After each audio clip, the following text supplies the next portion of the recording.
എഴുന്നേൽക്കാൻ കുറച്ച് നേരം വൈകിപ്പോയി. പോയി നോക്കിയപ്പോൾ കിച്ചൺ ഡ്യൂട്ടിക്കുള്ള ആൾക്കാർ പണിയൊക്കെ തുടങ്ങിയിട്ടുണ്ട്. എനിക്ക് പേരറിയാത്ത പല പൊടികളും അവിടെയുണ്ട്. എന്തായാലും ഇതൊക്കെ അവർക്ക് ആവശ്യമുള്ള പൊടികളായിരിക്കും. അങ്ങനെ എന്തായാലും ഇവിടെ ഏകദേശം ബ്രേക്ക്ഫാസ്റ്റ് ഒക്കെ തയ്യാറായിക്കൊണ്ടിരിക്കുന്നുണ്ട്. മാസ്ക് ഇട്ട ഈ പുള്ളിക്കാരി പ്രൊഫഷണൽ ഷെഫ് ആയതുകൊണ്ട് പിന്നെ പേടിക്കാനൊന്നുമില്ല. തീ പാളുമോ എന്ന് പേടിച്ചിട്ടാണോ എന്നൊന്നും അറിയില്ല. അടുപ്പിൽ നിന്ന് 1 മീറ്റർ അകലം വിട്ടാണ് ഈ പുള്ളിക്കാരി എന്തായാലും നിൽക്കുന്നത്. പണിയെടുക്കാതെ പോകുന്ന ഈ വിദഗ്ധന് ഇന്ന് എന്ത് പറ്റിയെന്നറിയില്ല. എന്തായാലും പണിയൊക്കെ എടുക്കട്ടെ. അങ്ങനെ രാവിലെ തന്നെ അസംബ്ലി ആയിരുന്നു. പിന്നെ നേരെ കുളിക്കാൻ വിട്ടു. അതെ ഗൈസ്, ഞങ്ങളും കുളിക്കാറുണ്ട്. തിരുമ്പാനൊന്നും അറിയില്ലെങ്കിലും ചെറിയ തോതിൽ ഒരു പരീക്ഷണം നടത്തി നോക്കി. കാരണം നാളെ ഇടാനും ഡ്രസ്സ് വേണ്ടേ.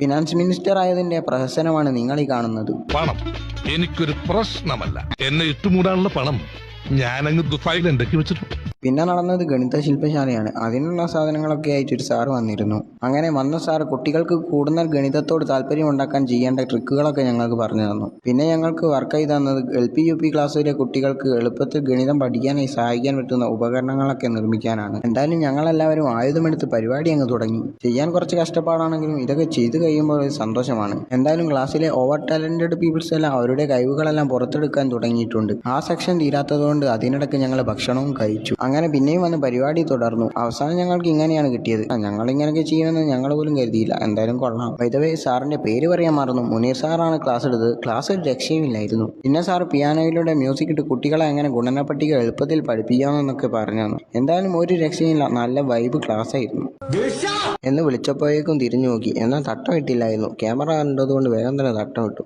എന്താ ചെയ്യുക. ഇന്നലത്തെ പോലെ ഇന്നും ഒരു കൊച്ചു ഗ്ലൂക്കോസ് പൊടി ഞങ്ങൾ ക്യാമ്പിൽ വന്നിരുന്നു. ഇനി മുഹബത്ത് കാ സർവത്തിനുള്ള സമയമാണ്. ഏകദേശം എല്ലാം സെറ്റ് ആയിട്ടുണ്ട്. ഇനി കുറച്ച് ഐസ് ക്യൂബിൻ്റെ ആവശ്യമുണ്ട്. അപ്പം നേരെ കടയിലേക്ക് വിട്ടു. ഐസ് ക്യൂബ് വാങ്ങി തിരിച്ചു വന്നു. ഇവിടെ എന്തായാലും ഈ പുള്ളിക്കാരൻ പാക്കറ്റ് പാൽ കട്ട് ചെയ്ത് ഒഴിക്കാനുള്ള തിരക്കിലാണ്. ഒന്നും അറിയില്ലെങ്കിലും ഈ പുള്ളിക്കാരെ അവനോട് എന്തൊക്കെയോ ചെയ്യാൻ പറയുന്നുണ്ട്.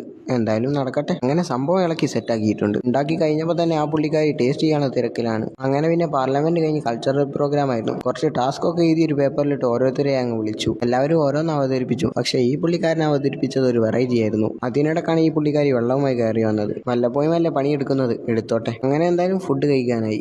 ഫുഡ് കഴിക്കുമ്പോൾ സലാം പറഞ്ഞ് കഴിക്കുന്ന ഒരുത്തനെ ഞാൻ ആദ്യമായിട്ടാണ് കാണുന്നത്. അപ്പോൾ ഇത്രേ ഉള്ളൂ.